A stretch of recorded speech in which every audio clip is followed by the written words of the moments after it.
Gusto mo ng real talk? Real talk, ha?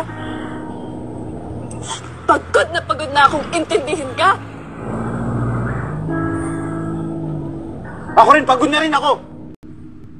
Pagod na ako sumunod sa lahat ng gusto mo, sa pagbabawal mo, sa pagbabantay mo, sa pagiging demanding mo. Para yung sa'yo. Para sa future mo, sa future nating dalawa. O baka naman ako lang yung nag-iisip na tayong dalawa sa future. Ira, may sarili rin akong buhay.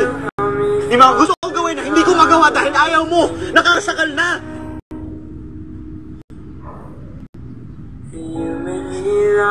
Sana pala sinabi mo. Para hindi na tayo umabot sa ganito. Hindi ko nga masabi sa'yo dahil alam kong ganyan yung magiging reaction mo.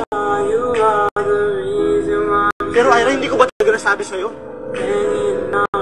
O hindi mo lang ako iniintindi? No, no, no, no. No, no, no, no.